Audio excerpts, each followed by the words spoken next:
They looked me in the eyes and said, "We just love them more."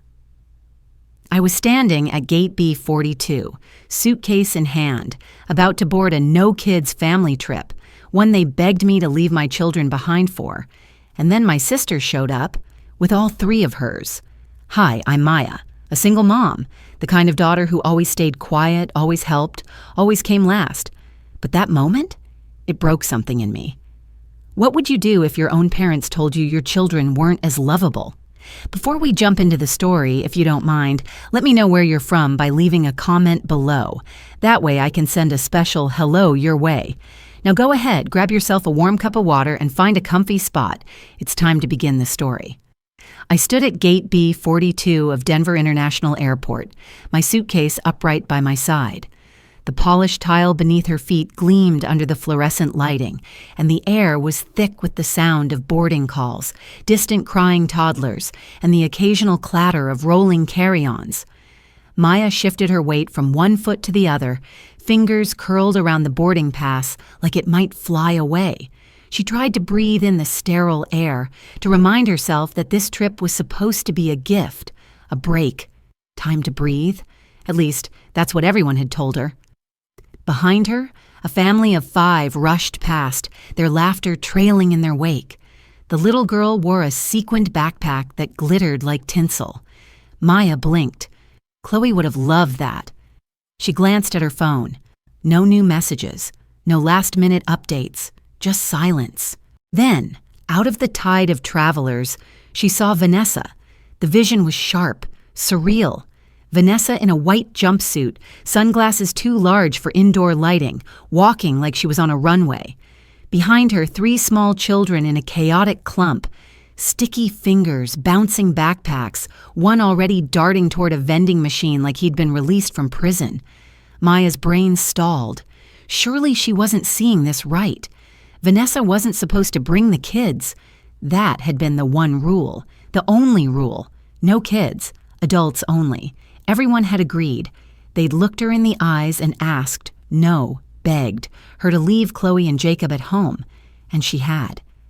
With guilt heavy in her chest and Harper's reassuring words on repeat, she'd kissed them goodbye and said, "Mommy will call every night." Her mother's voice cut through the hum. "Maya!" Eileen was walking toward her, dragging Martin along like a checked bag. Her tone was casual, like this wasn't a betrayal. "Did something change?" Maya asked, voice thinner than she intended. Her mother barely looked fazed. "Oh, don't be so shocked. Vanessa needed the break," Eileen said, waving her hand like that explained everything. "You know how hard it is for her." Maya's mouth went dry. "So? It's not adults only?" Her mother gave a breathy laugh. "Well, for the most part. Vanessa's kids are easy. They're such sweethearts." Something thudded inside her chest, quiet but deep. Maya looked at Martin for reinforcement, but he was scanning the gate for coffee like nothing unusual had happened.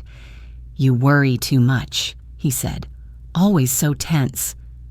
And then, like a whisper that became a weapon, her mother said it. "Light as air, sweet as poison. We just love them more." Maya blinked. No, she thought. Surely she didn't say that. Not out loud.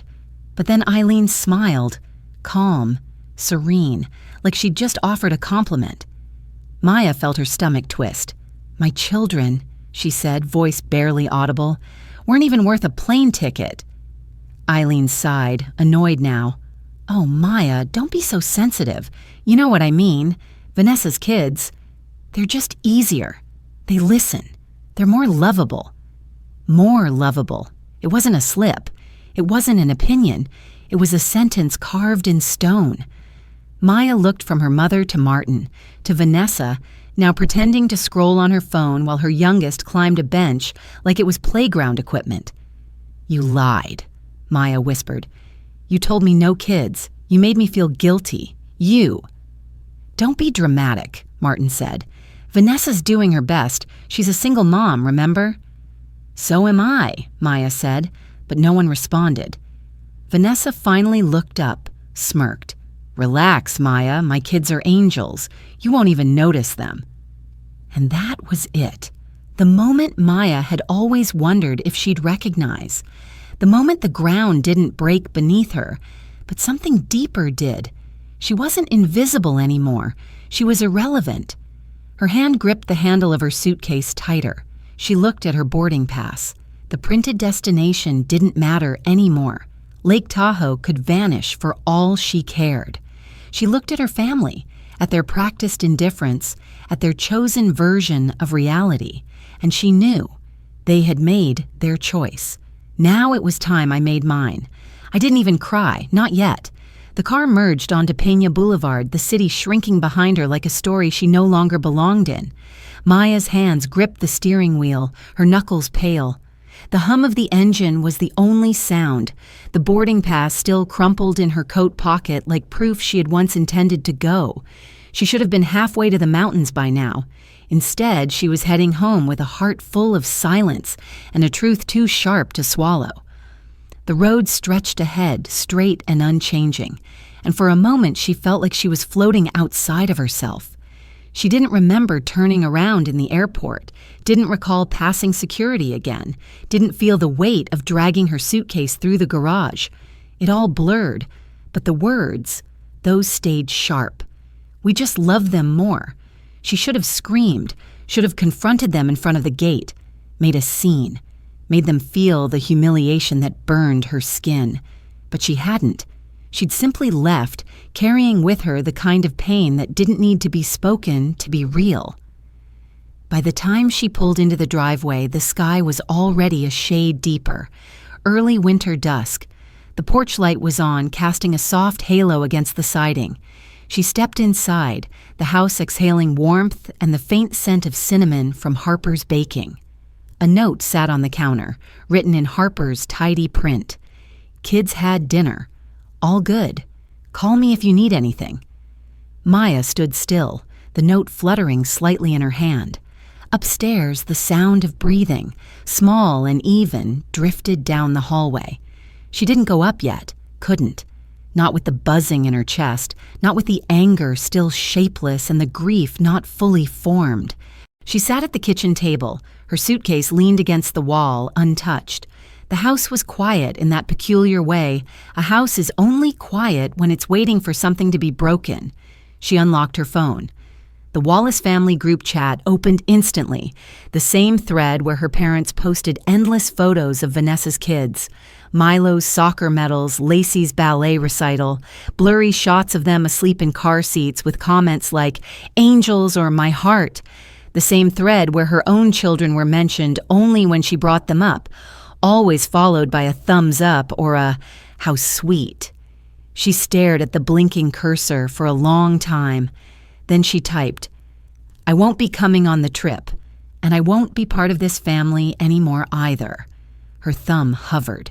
It could have ended there. Simple, clean. But it wasn't enough. I've spent my entire life being treated like I was less, like my children were less. Today you said it out loud. You made it clear. That will never change. So I'm done. She read it once, twice. Didn't flinch. Then she pressed send. The message landed like a stone dropped into still water. She waited for a ding, a reply, a burst of confusion or guilt. Nothing came. Her finger moved again. She opened her contacts. One by one, she blocked Eileen, Martin, Vanessa. Then, with a breath that trembled only slightly, she deleted the group chat, deleted the saved messages that began with, "Can you help?" or "Could you watch the kids?" or "Be a good sister, Maya." Her chest rose and fell. The phone screen went dark. The kitchen felt warmer now, like the silence had shifted, no longer waiting to be broken, but settling in like a guest finally invited. Upstairs, the hush of sleep continued. Maya didn't cry. She didn't rage. She just sat back in her chair and exhaled like she hadn't taken a full breath in years. And just like that, it was done. It was a Thursday. The sky was gray with a kind of stillness that settles before a storm. Maya stood at the kitchen sink, rinsing a mug half full of cold coffee. her thoughts floating somewhere between remembering to buy milk and wondering how long silence could stretch before it began to echo. The past few days had been wordless from the other end. No more texts, no more missed calls, just absence. And in some strange way, it had begun to feel like peace. The kids were in the hallway giggling over a game only they understood. Jacob beat a wooden spoon against a pillow, while Chloe spun in socks that never matched. Their laughter floated through the house like a gentle wind. Then came the knock. 3 taps, not urgent, not uncertain, just familiar. Maya froze. No one ever just showed up. She moved slowly to the front window, pushing the curtain back with 2 fingers, barely enough to see. The air left her lungs in one quiet breath. Vanessa. Her sister stood on the porch with her arms crossed, bouncing slightly on her heels, hair swept into a casual bun that Maya recognized as anything but casual. She was dressed for a confrontation disguised as conversation. Maya opened the door but didn't step aside. Vanessa lifted her brows. Wow, no hello? Maya stared. Vanessa sighed, already exasperated. Fine. I came to talk about Mom and Dad. Maya leaned against the doorframe. There's nothing to talk about. Oh, come on, Vanessa said. You made your point. You're mad. We get it. But they're still your parents. Maya let out a short laugh. No, Vanessa. They were my parents until they told me in the middle of a public airport that they love your kids more than mine. Vanessa rolled her eyes. Oh, please. They didn't mean it like that. Maya's voice was quiet, steady. They meant it exactly like that. And what's worse, you didn't flinch. You agreed with your silence. For the first time, Vanessa faltered, a shift in her eyes. Not guilt, not apology, just a faint flicker, awareness maybe. They're old, she said finally. They don't always say the right things. You can't just cut them off forever. Maya tilted her head. Can I? Because that's exactly what I did. And you're here because, for the first time in your life, they're panicking. Vanessa opened her mouth, closed it. Maya went on. I'm done being the extra daughter, the one who works quietly in the background while everyone claps for you. I'm done pretending I don't notice how different the rules are for you and me. Vanessa blinked. Maya didn't stop. I've spent years shrinking so you could shine, but this time I'm not shrinking. I'm stepping back, completely. Silence stretched between them, awkward and raw. Maya's fingers curled around the edge of the door. This is the last conversation we'll ever have, so if there's something you need to say it now. Vanessa looked down at her feet, then back up. She opened her mouth, but no words came out. Maya didn't wait. She closed the door, slow and certain. And this time, she was the one who walked away. By the second day, the tone changed. The silence that had lingered like fog began to break, not with apologies, but with corrections. Maya's phone buzzed again, then again. This time, not from missed calls, but from messages dressed up as concern. Maya, sweetie, let's be reasonable. You're overreacting. We need to talk. That was from Eileen. Enough of this nonsense. Call your mother back followed an hour later from Martin. Then, like clockwork, Vanessa chimed in. Seriously, Maya, you're mad about this. Grow up. Maya read them all in silence, her thumb brushing the edge of the screen, not to respond, but to make sure she was still the one holding the line. She stood in the kitchen, spoon in hand, stirring leftover soup that neither Chloe nor Jacob particularly liked. The house was filled with quiet again, this time not heavy but grounding. They weren't reaching out because they missed her. They were reaching out because something was broken in their routine. Maya had stopped playing her part, and that was inconvenient. She poured the soup into 2 bowls. Chloe sat at the table drawing a picture of a turkey with crayons, tongue poked out in concentration. Jacob was under the table whispering something to a stuffed raccoon. Maya's phone buzzed again. This time, the message was different. Maya, your father and I need help financially. We need to talk. She blinked. Read it twice. So there it was. Not love, not remorse. need. Her hands trembled slightly, not from anger, but from clarity. She remembered every late bill she'd quietly covered, every car repair, every holiday gift labeled "from all of us," though she'd paid in full. The babysitting, the grocery runs, the hours spent listening to Vanessa cry over men who were never good enough for her. And through it all, nothing. No one had checked on her. Not when Ethan left, not when she was working 2 jobs, not when she had called in tears at midnight, barely holding it together. They had always been too busy, too tired, too distracted by Vanessa's chaos or Vanessa's brilliance. And now, when she refused to answer, when she dared to step out of their shadow, they remembered her number. She set the phone down. She didn't block them this time. She didn't need to. The message had already made the division clear. They didn't want her. They wanted access, so she would give them none. Harper entered quietly, a soft clink of mug against counter. She didn't ask questions, just poured tea and sat beside her. Maya didn't speak. She didn't need to. She picked up her spoon, blew on the soup, and took a bite. It tasted bland but grounding, real. Let the silence ring louder than their guilt ever could. This wasn't the first time I'd begged to be seen. It just took longer this time to realize I'd been standing in front of a mirror with no reflection. Maya stared at the ceiling that evening, the room dark except for the soft glow of the hallway nightlight spilling from the kids' room. She was too tired to sleep, too still to cry. The kids had gone to bed early. Chloe curled beside a stuffed unicorn. Jacob mumbled in half-dreams about peanut butter sandwiches and dragons. Their innocence settled around her like a blanket she didn't deserve but desperately needed. Her phone lay on the coffee table, dark, quiet. She didn't touch it. Instead, she let her mind wander to Ethan.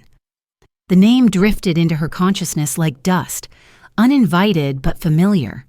She hadn't said his name aloud in months, maybe years.